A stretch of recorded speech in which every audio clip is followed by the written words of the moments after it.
आदमी ने एक दर्जन बच्चों को एक पुराने कुएं में फुसलाया। फिर उसने वहां एक सबवे स्टेशन बनाने के इरादे से भारी मात्रा में रेत और मिट्टी ढोने के लिए एक खुदाई मशीन किराए पर ली। बच्चों को पूरी तरह से जमीन के नीचे दफना दिया गया। सबवे स्टेशन बनने के बाद अजीबोगरीब घटनाएं घटने लगीं। सबवे में आने वाले लोगों को हमेशा बच्चों के रोने की आवाजें आती थीं। उत्सुक लोग जांच करने के लिए अपना सिर बाहर निकालते, लेकिन अचानक शीशे के दरवाजों से उनके सिर दो टुकड़ों में कुचल जाते। सबवे स्टेशन पर हुई हत्या के बाद से स्टेशन के अंदर हर जगह कैमरे लगाए गए थे। उस रात ड्यूटी पर तैनात एक सुरक्षा गार्ड ने देखा, एक असामान्य स्थिति का पता चला। एक आदमी आराम से पटरियों पर टहल रहा था। सबवे तय समय पर आने ही वाला था और कियांग तुरंत मदद के लिए चिल्लाते हुए जांच करने के लिए बाहर भागा। ऐसा लग रहा था कि वह आदमी किसी मोबाइल जहर के प्रभाव में है। इस जीवन मरण की स्थिति में कियांग जल्दी से प्लेटफॉर्म पर लौट आया। कुछ ही देर बाद एक फॉरेंसिक डॉक्टर घटनास्थल पर पहुंचा और कुछ अवशेष इकट्ठा करने से पहले काफी देर तक खोजबीन की। तभी उसे अचानक सीढ़ियों के नीचे छिपी एक छोटी बच्ची दिखाई दी। फॉरेंसिक डॉक्टर ने उससे कई सवाल पूछे, लेकिन वह चुप रही और सिर्फ एक कार्ड दिखाया जिस पर नंबर लिखे थे। फॉरेंसिक डॉक्टर की बात बीच में ही रुक गई, लेकिन जब उसने फिर से सीढ़ियों की ओर देखा तो छोटी बच्ची गायब हो चुकी थी। उसके हाथों पर कई खरोंचें थीं।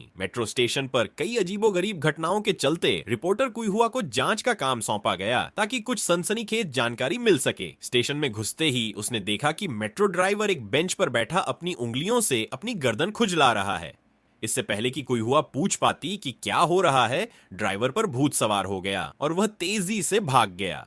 जल्द ही कुइहुआ ने अपने संपर्कों के जरिए उस दिन की निगरानी फुटेज हासिल कर ली। घटना की सूचना मिलने के बाद यह तेजी से एक चर्चित विषय बन गया। जैसे ही उसके सहकर्मी कुइहुआ के लिए जश्न मना रहे थे, निर्देशक अचानक वहां पहुंचे और कुइहुआ पर बिना सोचे समझे झूठी खबर प्रसारित करने का आरोप लगाया, क्योंकि साक्षात्कार से पहले ही सबवे ड्राइवर ने आत्महत्या कर ली थी। बाद में कुइहुआ ने निगरानी फुटेज फिर से देखी और यह देखकर हैरान रह गया कि ड्राइवर पूरे समय खुद से ही बातें कर रहा था। सच्चाई का पता लगाने के लिए कुइहुआ कियांग गे का पीछा करते हुए मुर्दाघर पहुंची और सबवे ड्राइवर को अपनी आंखों से देखा। उसने उसके शरीर पर नाखूनों के कई खरोंच देखे। इस बिंदु पर फॉरेंसिक डॉक्टर ने एक भयावह सच्चाई उजागर की। युशुई स्टेशन के खुलने के बाद से हर साल कई छात्रों की दुखद मौत हुई है और उनके शरीर पर खरोंच के निशान दिखाई दे रहे हैं। तेज नजर वाले कियांग गे ने कुछ नोटिस किया और फिर उन्होंने फॉरेंसिक डॉक्टर को देखा। उसके शरीर पर भी खरोंच के निशान थे और उसके सहकर्मी के शरीर पर भी कई खरोंचें थीं।